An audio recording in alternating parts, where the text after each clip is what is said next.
es el exponente por, acuérdense que por ser una función logarítmica hay que escribir eso, ese símbolo de agrupación, para que no se vayan a confundir los argumentos. Este se llama argumento y es bueno escribirlo ahí para saber que solamente esa es la función logarítmica. Entonces es el exponente por la base elevado al exponente que es el logaritmo y le voy a restar 1. Eso se ve raro, pero así es, solamente sigan la fórmula. Por la derivada de la base, pero la base, si se dan cuenta, solamente es la letra R. Por lo mismo, es por la derivada de R con respecto a R.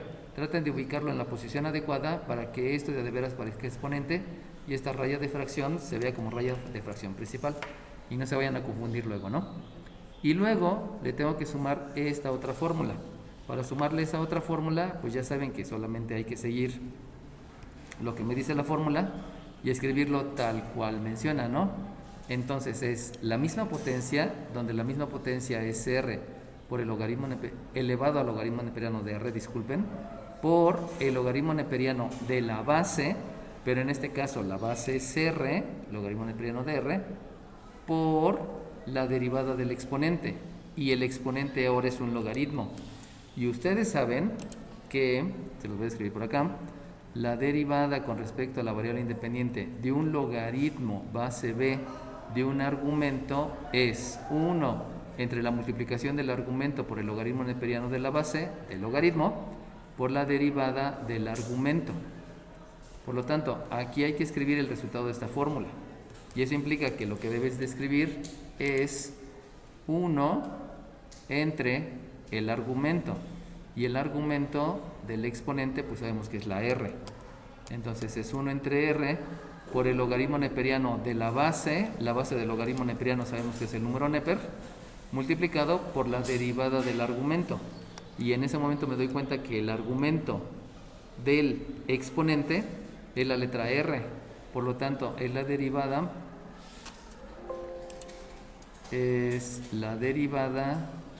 ¿no quiere escribir? Es la derivada de la letra R con respecto a la misma letra R.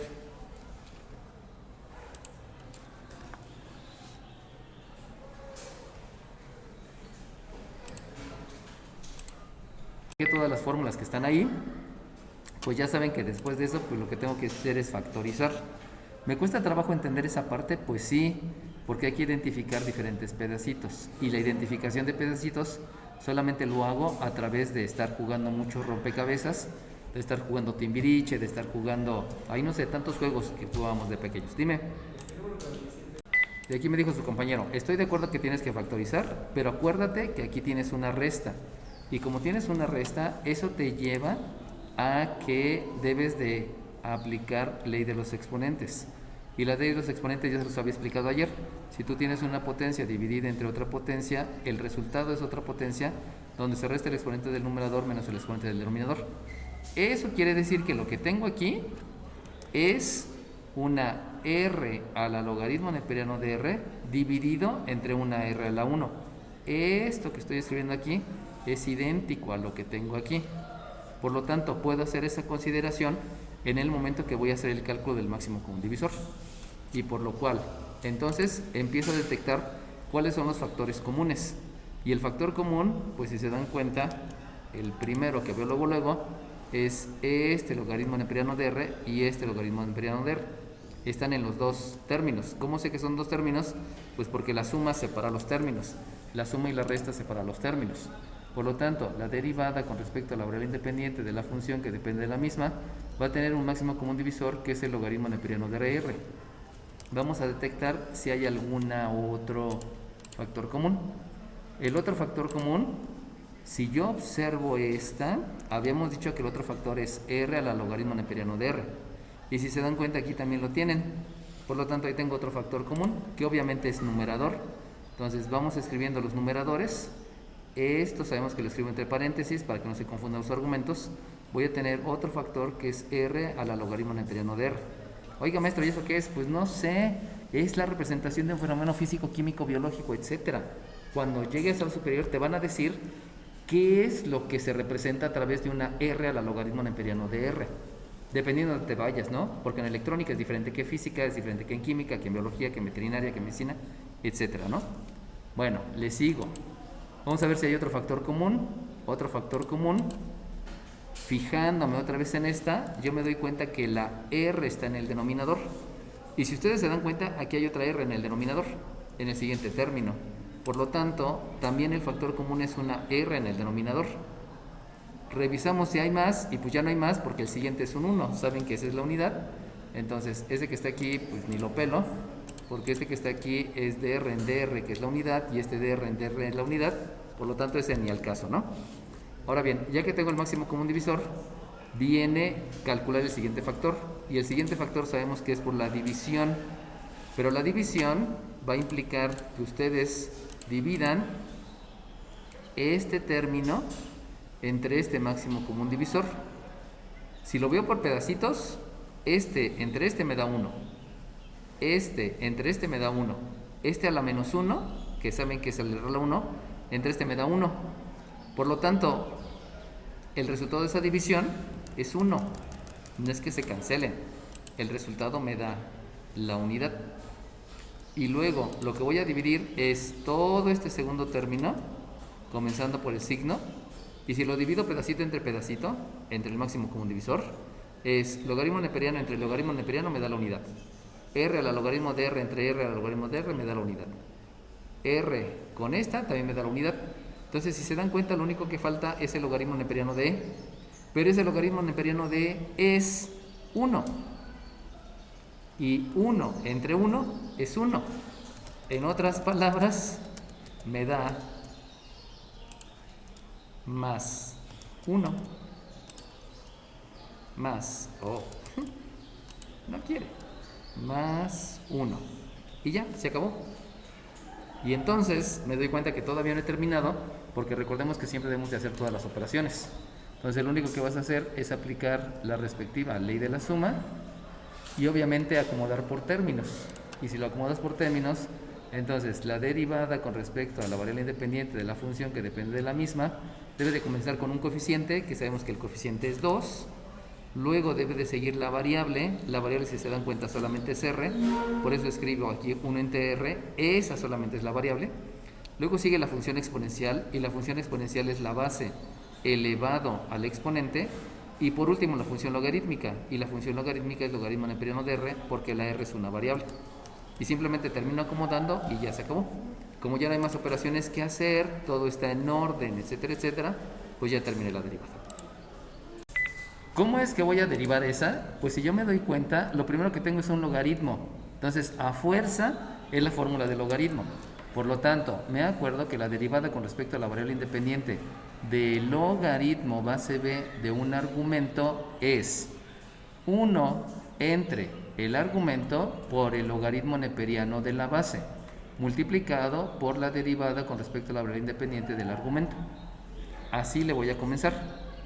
Pero me doy cuenta con mis ojitos de la cara que aquí tengo una división y aquí tengo una y acá tengo una potencia.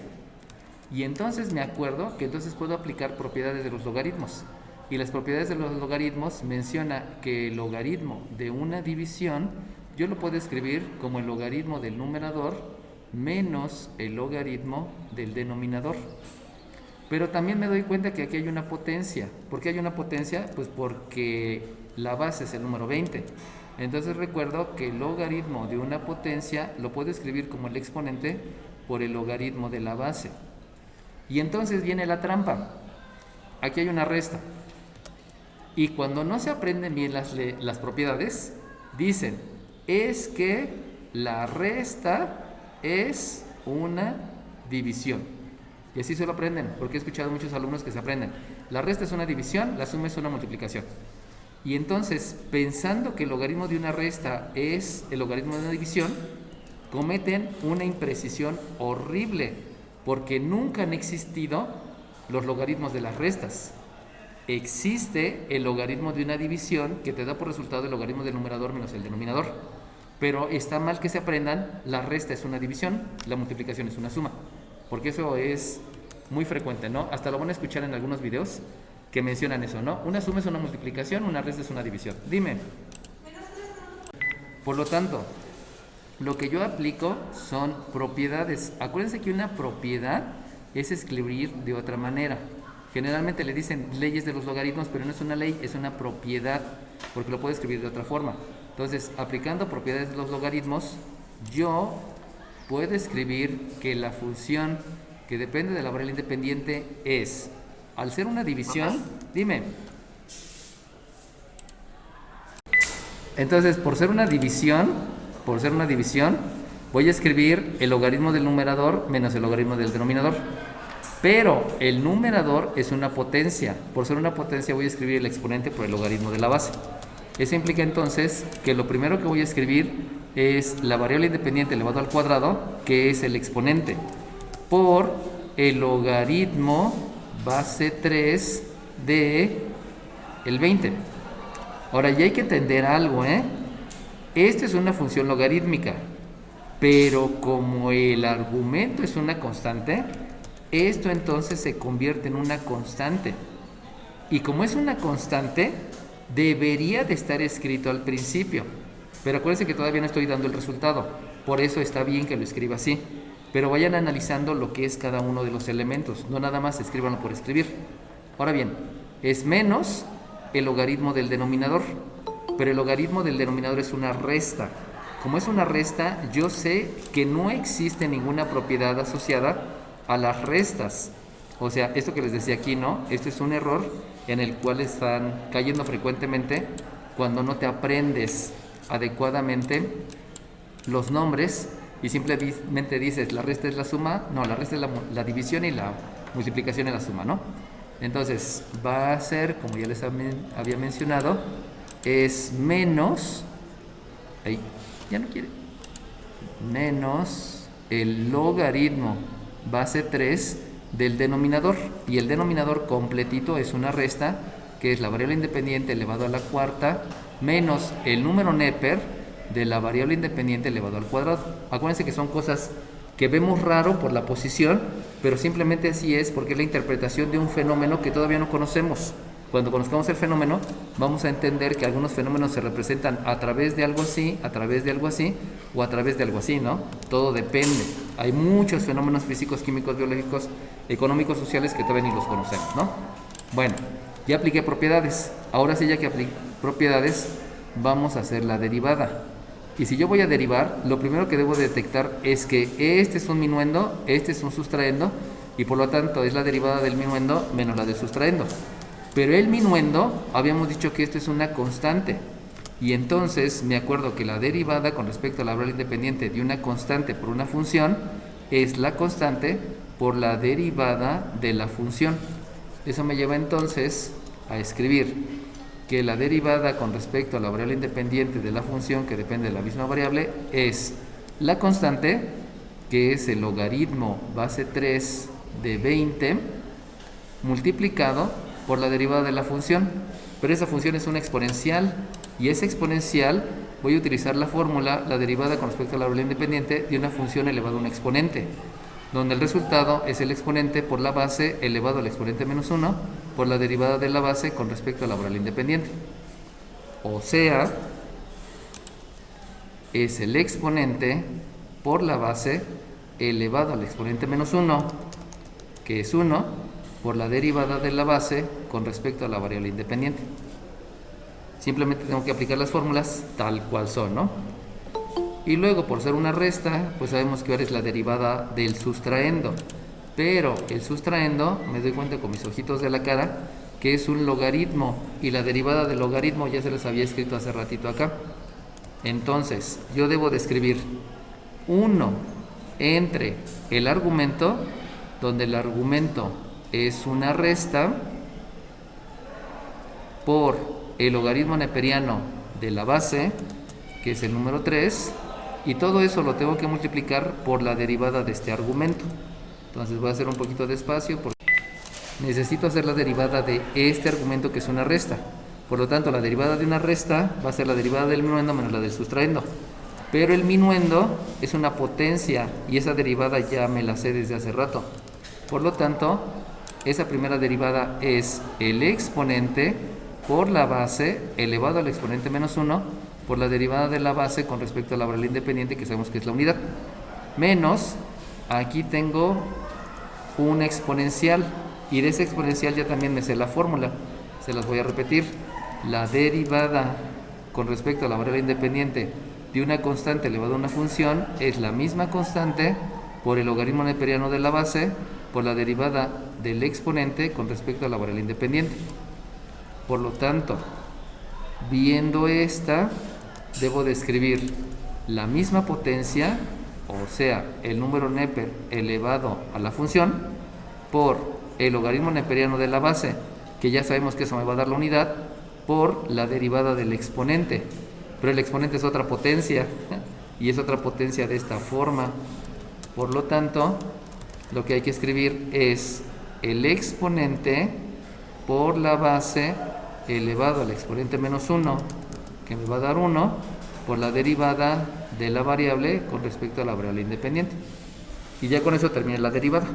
Si se dieron cuenta, fue un poquito más fácil de realizar la derivada, precisamente porque primero apliqué las propiedades de los logaritmos. Y entonces vamos a identificar los elementos. Este que está aquí es el primer término.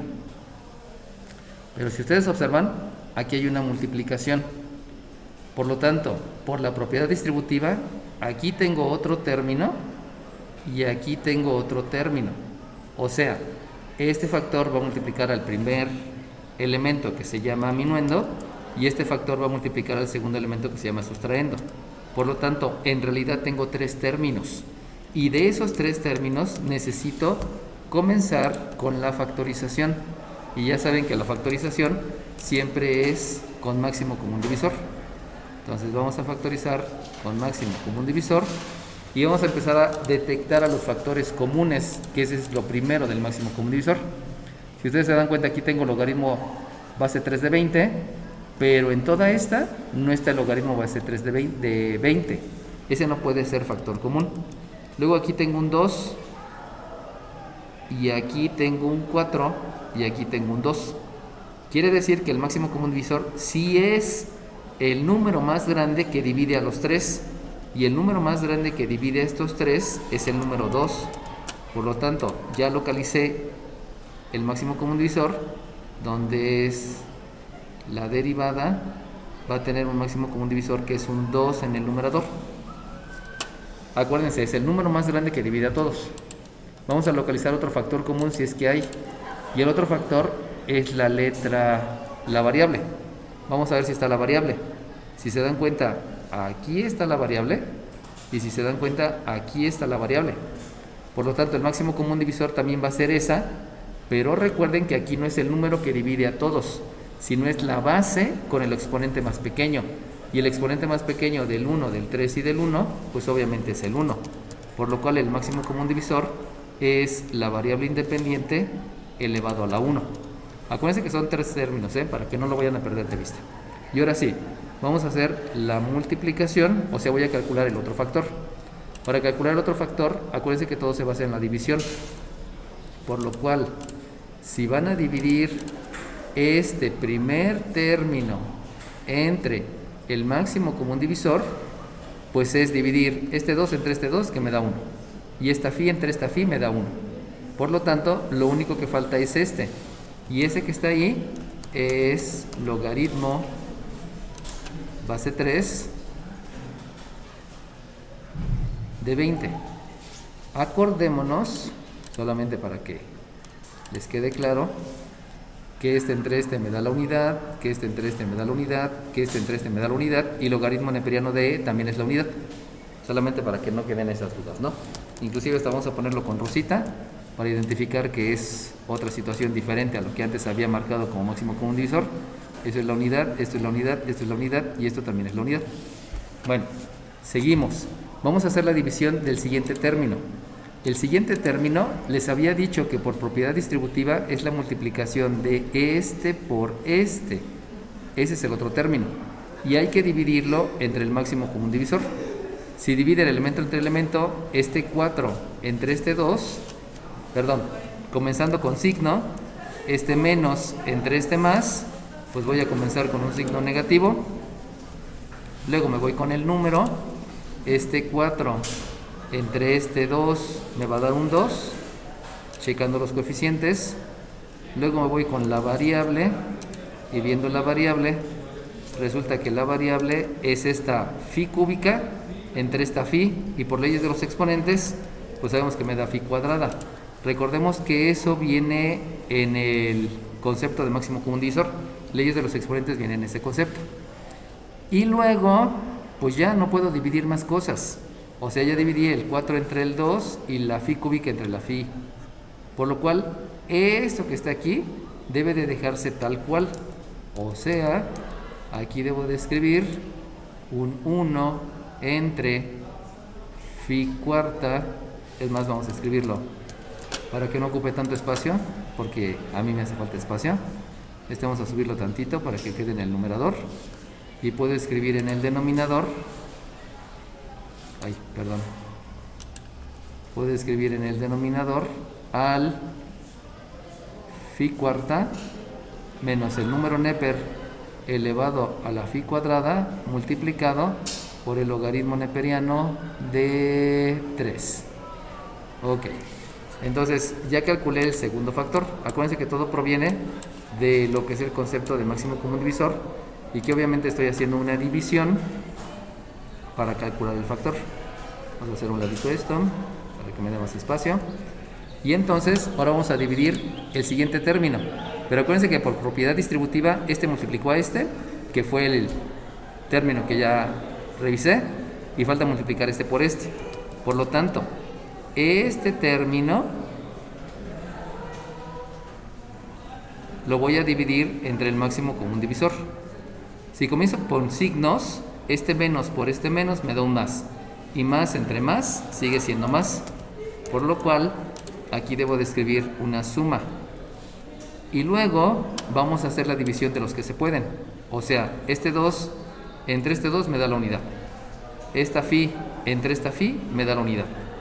Por lo tanto, lo que me da de resultado de la división es lo que todavía no he escrito. Y lo que no he escrito es esta función exponencial y este denominador. Acuérdense que ya revisamos los signos, los coeficientes y las variables. Eso quiere decir entonces que lo que voy a escribir aquí después del más va a ser una raya de fracción, donde en el denominador va a estar la phi cuarta menos el número Neper a la phi cuadrada por el logaritmo neperiano de 3, y en el numerador solamente va a estar esta función exponencial, donde esa función exponencial es el número Neper elevado a la phi cuadrada. Cierro el corchete y ya con eso hice el cálculo del otro factor para realizar la factorización.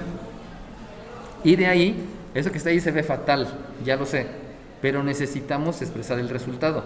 No importa que no entendamos qué quiere decir, insisto, es un fenómeno y hay que ver que es la representación de un fenómeno.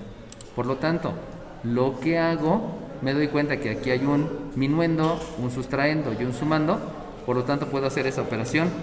Y eso quiere decir que voy a hacer la suma y resta de números racionales. Y si hago la suma y resta de números racionales, entonces la derivada con respecto a la variable independiente de la función que depende de la misma variable es mínimo común múltiplo. Ustedes saben que el mínimo común múltiplo es el producto de todas las bases. Aquí tienen una base que es la misma que está acá, por lo tanto esa forma parte del mínimo común múltiplo. Y esta base es la misma que está acá, por lo tanto forma parte del mínimo común múltiplo.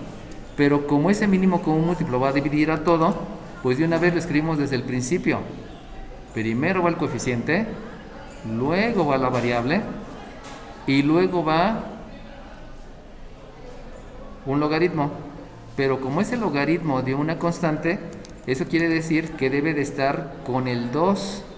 El 2 debe de estar con el logaritmo de la constante, porque todos esos son coeficientes. Luego sigue la variable y luego sigue la función exponencial. Y la función exponencial es phi cuarta menos el número Neper elevado a la variable independiente al cuadrado. Insisto, este que está aquí con este que está aquí es el mínimo común múltiplo. Lo escribí así porque de una vez estoy organizando a manera de término. Y entonces lo único que me hace falta es obtener lo que me falta. Y lo que me falta pues precisamente es el resultado de la suma de los números racionales y de la resta de números racionales. Por lo tanto, haciéndome un poquito de espacio, va a ser mínimo común múltiplo dividido entre este denominador que es 1, es el mismo mínimo común múltiplo. Y mínimo común múltiplo multiplicado por este, pues simplemente va a ser la multiplicación de los dos y ya se acabó. O sea, va a ser logaritmo base 3 de 20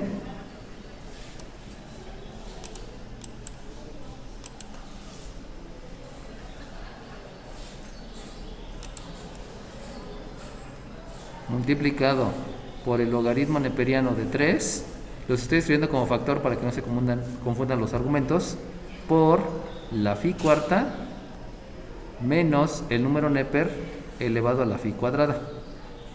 Ese es el primer término como resultado de la suma de números racionales. Luego sigue una resta, por lo tanto escribo la resta, y ahora va a ser el mínimo común múltiplo dividido entre el denominador que me da la unidad, y la unidad por el de arriba, pues sigue siendo el de arriba. Por lo tanto aquí escribo un 2 phi cuadrada, luego sigue una suma, escribo la operación, y otra vez es el mínimo común múltiplo dividido entre el denominador que me da la unidad, y la unidad multiplicado por el de arriba, pues sigue siendo el de arriba, o sea que sigue siendo el número neper elevado a la phi cuadrada.